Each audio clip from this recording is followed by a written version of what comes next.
Hello guys, आप सबका फिर से स्वागत है हमारे यूट्यूब चैनल थ्री ट्रेडर्स। जैसे कि आपको पता है, हमने सीरीज स्टार्ट की है जहाँ पे हम पेनी स्टॉक्स को फंडामेंटल और टेक्निकली कंप्लीट एनालाइज करते हैं। जो भी चीज़ें हम यहाँ पे बता रहे हैं कंप्लीटली एजुकेशनल पर्पस के तौर पे बता रहे हैं। तो आप उसी के तौर पे देखिए इस चीज़ को, और अपने एंड से भी उस चीज़ को एनालाइज करिए और बाद में ही इन्वेस्ट करिए। तो इस सीरीज़ का आज का हमारा स्टॉक रहेगा अर्नोल्ड होल्डिंग लिमिटेड। ये हमारा आज का इस सीरीज़ का 14वां स्टॉक है, 14 स्टॉक है हमारा ये। अर्नोल्ड होल्डिंग लिमिटेड, जिसकी सीएमपी करंट मार्केट प्राइस चल रही है 44.8 का। मार्केट कैपिटल है 107। ये कंपनी 1981 से इनकॉर्पोरेटेड है, और बेसिकली इनका बिजनेस लोन्स में ही है, लोन्स प्रोवाइड करती है। ये नॉन बैंकिंग फाइनेंस कंपनी है, एंगेज है micro small and medium enterprise, investment in share etcetera. Company का मेन कंपनी जिनको ये पर्सनल लोन्स है फिर प्रोवाइड करती है, बेसिकली आती है pharmaceutical research companies, high and telecom technologies, फिर हमारी media production service, textile, drug manufacturing, construction etcetera. ये सारी कंपनियों को या फिर ये सारे सेक्टर को ये बेसिकली अपनी लोन प्रोवाइड करती है। तो ये सारी उसका बेसिक इंफॉर्मेशन है। और अगर अभी अभी हम चेक करते इसका फंडामेंटली किसी स्टॉक परफॉर्म कर रही है, और साथ ही साथ उसका टेक्निकल भी हम चेक कर लेते हैं। तो फंडामेंटल रेशियो में, जैसे कि आपको पता है, मैंने हर बार आपको बताया, बुक वैल्यू काफ़ी इंपॉर्टेंट होती है। अगर बुक वैल्यू के ऊपर अगर मार्केट ट्रेड कर रहा है तो थोड़ा सा ओवर वैल्यूड है, और अंडर अगर उसके नीचे ट्रेड कर रहा है तो अंडर वैल्यूड है। और चांसेस होता है एटलीस्ट बुक वैल्यू तक के तो भी मार्केट का या फिर उस शेयर का प्राइस जाने के चांसेस होते हैं। तो यहाँ पे मैं क्लियरली देख पा रहा हूँ कि बुक वैल्यू काफ़ी कम है, 26.3%, 26.3 पे है, और करंट मार्केट प्राइस चल रहा है ऑलमोस्ट 44 का। मतलब ऑलमोस्ट डबल डबल के रेट से फिलहाल हमारा शेयर ट्रेड कर रहा है। फेस वैल्यू यहाँ पे 10, स्टॉक का पी चल रहा है 7.5 के अराउंड, और सेक्टर का पी है 25.6। तो यहाँ से मैं क्लियरली मैं देख पा रहा हूँ कि यहाँ पे थोड़ा पोटेंशियल है। अगर सेक्टरल पी देखा जाए 25 का दिखा रहा है, और स्पेसिफिक स्टॉक का पी जो चल रहा है वो 7.5 के अराउंड है। तो यहाँ से मुझे पॉसिबिलिटी लग रही है थोड़ा सा कि यहाँ से ग्रोथ हो सकती है इस पर्टिकुलर स्टॉक में, प्रॉफिट पर अर्निंग रेशियोज के हिसाब से। उसके बाद अगर मैं देखा जाए तो प्रॉफिटेबल मार्जिन वो है 146%। और प्रमोटर होल्डिंग यहाँ पे चल रही है 20.3% की, पब्लिक होल्डिंग 78% है। एफ आई होल्डिंग भी यहाँ पे होल्ड कर रही है लगभग 1.24%। और डी आई होल्डिंग यहाँ पे नील है।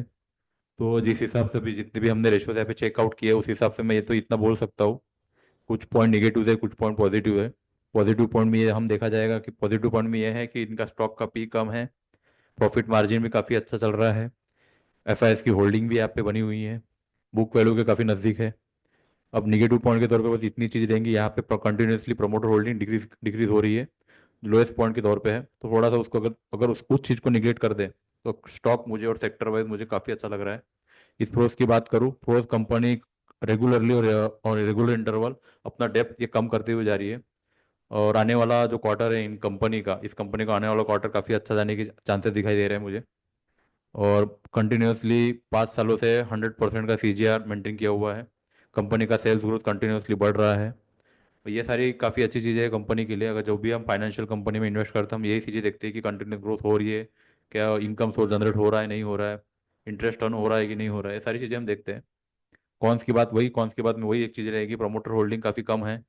और जितना प्रॉफिट होने के बावजूद भी डिविडेंड कभी इस कंपनी ने पे आउट नहीं किया है, तो ये बस एक स्लाइट नेगेटिव पॉइंट्स है। लेकिन अगर इस कंपनी को हम लॉन्गर टर्म के लिए होल्ड करते हैं तो काफ़ी अच्छा टारगेट नियर मोस्ट काफ़ी अच्छा लॉन्ग टर्म टारगेट हमें मिलने की चांसेस है। तो ये सारी चीज़ें हमारे फंडामेंटल रेशोज हो गए, फंडामेंटल एनालिसिस हो गए हमारी।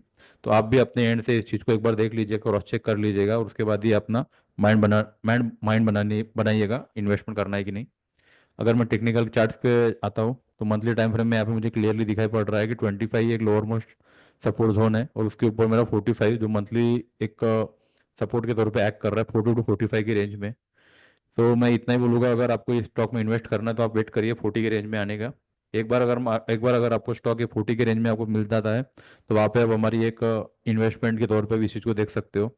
अगर मार्केट इसका ब्रेकडाउन कर जाता है तो बाद में आपको जितने का जो सेकंड अपॉर्चुनिटी आपको स्टॉक में देखने को मिलनी चाहिए, वो रहेंगे अराउंड 25 के रेंज में। अगर मार्केट आपको 25 के रेंज में मिलता है तो वहाँ पे हमारी 100% एंट्री या फिर सबसे अच्छी बेस्ट एंट्री वहाँ पे माना जाएंगी।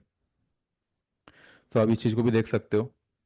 और लास्ट में अगर वन डे टाइम फ्रेम में यहाँ पे क्लियरली बताया मैंने आपको 40 टू 42 के रेंज में ही अगर आपको स्टॉक मिलता है तो वहाँ पे आप एंट्री करिए।